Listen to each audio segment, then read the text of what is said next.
colonização invisível da França na África. Um assunto pouco divulgado e pouco explicado.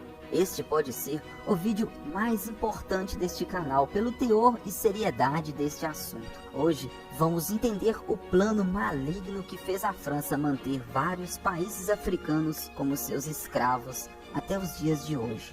Então peço que preste atenção neste conteúdo e, se possível, compartilhe com mais pessoas. Você vai entender do que estou falando quando digo que é algo muito sério. Então vamos lá!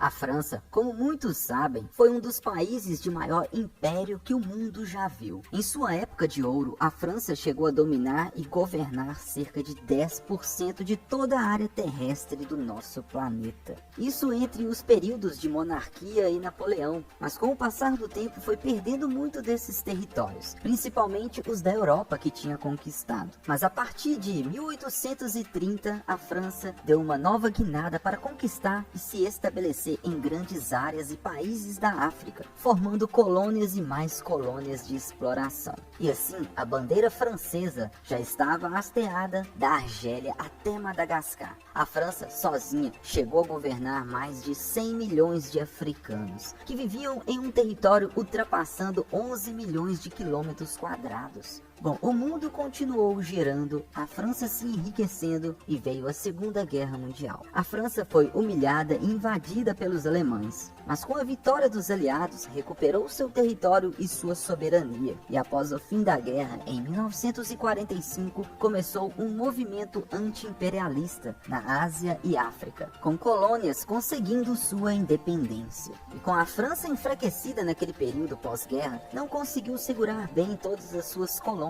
diante de pressões e revoltas de regiões da África e Indochina. Foi aí que no final dos anos 50, o general e presidente francês Charles de Gaulle executou uma ideia genial que traria à França a estabilidade e controle permanente de suas colônias. A ideia genial pode-se dizer até que é diabólica e mantida até hoje.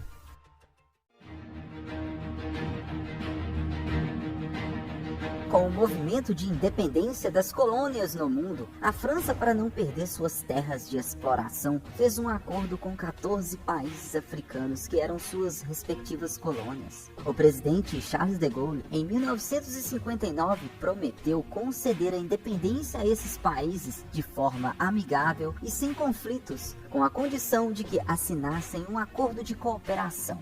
Este acordo dizia que a França concederia ajuda nas áreas de economia e educação para ajudar no crescimento e desenvolvimento desses pobres países. E em troca, eles concederiam os direitos de seus recursos naturais por tempo indeterminado para a França e também a presença de tropas militares para resguardar as áreas e manter o franco CFA como a moeda corrente. Este franco CFA já era uma moeda utilizada na região e que, claro, era atrelado ao franco francês. A moeda desses países, então, continuaria sendo controlada pelo Banco Central da França.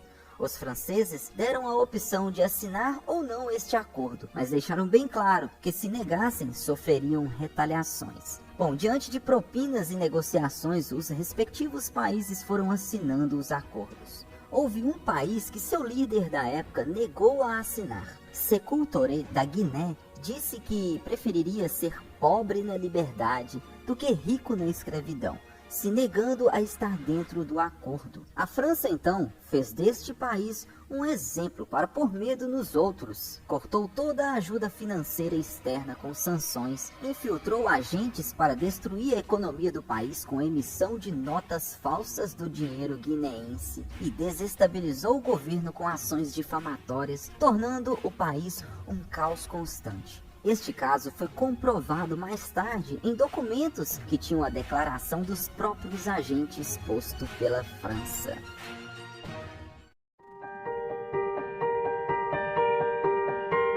Com 14 países africanos dentro de seu acordo. A França dizia que esses países existiam dentro da chamada Comunidade Francesa. Um jeito simpático de dizer que se preocupava com estes países e estava ajudando. Mas ao decorrer do tempo surgiu o termo Françafrique, que denominava a política de interesses cruéis da França sobre esses países. Muitos dos primeiros líderes pós-colônia desses países foram escolhidos a dedo pelo governo francês para comandar as áreas. Alguns deles se vendiam por alguns milhões de dólares para governar de acordo com todo o direcionamento francês. Por exemplo, Jacques Foccart foi uma espécie de diplomata francês que comandou as relações francesas com a África por cerca de 30 anos. Ele construiu uma grande rede de relações clientelistas com líderes africanos, usando muita corrupção e operações sigilosas para transformá-los em subordinados leais. Ou seja, quando as ordens políticas eram ameaçadas, a França não tinha medo de proteger seus ditadores de estimação, que tinham sido escolhidos e cultivados. E ainda assim, desde 1960, a França invadiu e fez intervenções militares nesses países mais de 50 vezes, para manter o controle de maneira que seria favorável. O esquema era sempre colocar líderes alinhados com acordos obscuros com o governo francês, principalmente em países estratégicos como o Gabão, que tem saída para o mar e grandes reservas de petróleo e urânio. Sendo assim, a França em 1967 fechou um acordo para colocar Omar Bongo como líder e presidente do Gabão. Ele logo transformou o país em uma ditadura unipartidária. Sobre a presidência de Omar Bongo, a França e o Gabão desfrutaram de um relacionamento que beneficiou as elites dos dois países, fazendo o seguinte esquema: o petróleo do Gabão era bombeado por uma empresa estatal francesa chamada Elf, e a extração de urânio ia direto para o arsenal nuclear francês. Em contraproposta, a França subsidiou o orçamento do Gabão para assim desviar dinheiro para os bolsos de Omar Bongo e sua família. Estima-se que Bongo chegou a ter uma fortuna pessoal de 150 milhões de dólares. Mas o seu país continuava pobre e com uma das maiores taxas de mortalidade do mundo. Bongo ainda usava os fundos estatais para financiar campanhas de presidentes franceses. Foi assim por muitos anos, ou melhor, por muitas décadas. Bongo ficou no poder do Gabão de 1967 a 2009, quando morreu. E adivinha quem é o atual presidente deste país? Seu filho, Ali Bongo. Ou seja, os esquemas continuam os mesmos até hoje. Este foi um exemplo entre os 14 países que ainda é comandado pela França na África. A história se repete semelhantemente entre os outros. Mas de vez em quando algo sai fora do script, como o momento atual do país Níger, que acabou de ter uma revolta e um golpe, tendo os militares tomando o poder.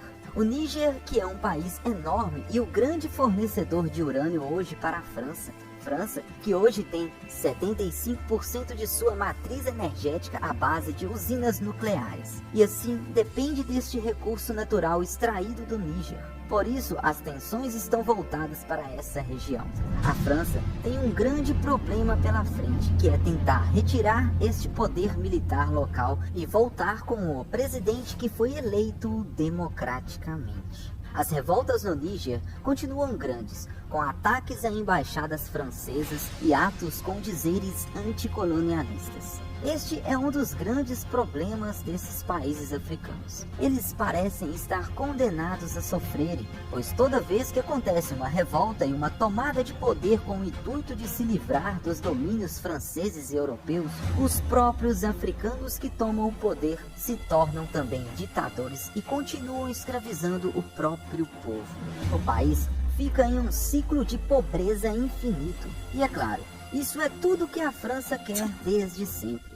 Não é de nenhuma absoluta vontade que esses países saiam da pobreza e comecem a se desenvolver. É só olhar para trás e fazer um retrospecto. A França fez todos esses acordos lá em 1959 com os demais 14 países. segundo ela, para assim libertá-los e ajudá-los a se desenvolver. Mas até hoje, eles estão pobres e com os piores níveis de IDH, mesmo comparado com seus vizinhos da própria África. Enquanto a França sugou o máximo possível durante este tempo a maior quantidade de recursos naturais que conseguiu.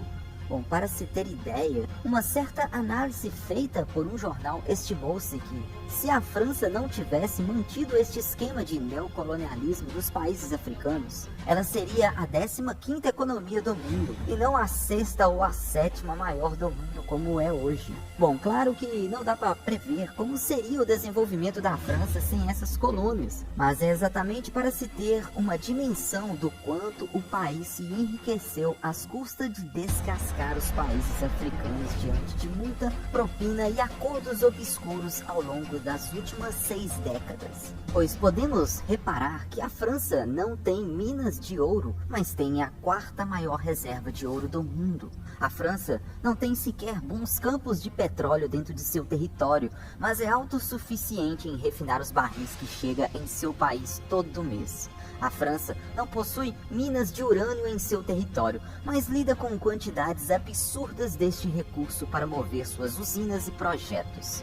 A França já degradou grande parte de seus recursos naturais e florestas, mas continua sendo rica nessas matérias-primas. Como?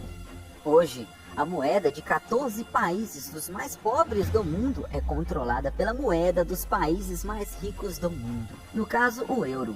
O franco CFA ainda hoje é atrelado e controlado de acordo com o euro, que se tornou a moeda francesa após a União Europeia se formar, levando assim esses pobres países a terem uma abordagem e acesso muito rígido ao crédito, algo que é necessário em nosso sistema atual para que uma economia cresça. Está vendo como a armadilha é perfeita? A França conseguiu assim formar um caos para manter estes países sempre pobres e subordinados a ela, para extrair todo o recurso que precisa para manter o padrão europeu de seus cidadãos. Isso tudo gera as crises migratórias, que hoje afetam os próprios países europeus, que por si não querem receber a classe negra dos países pobres subdesenvolvidos da África, que eles mesmos ajudaram a continuarem pobres. Esses imigrantes, na sua grande maioria, são refugiados escapando de guerras civis em seus países de origem, querendo apenas trabalho e uma vida digna. Por isso hoje, quando você assiste à Copa do Mundo e olha, por exemplo, a seleção francesa, ela está cheia de africanos que foram parar na França após suas famílias fugirem do caos do neocolonialismo francês.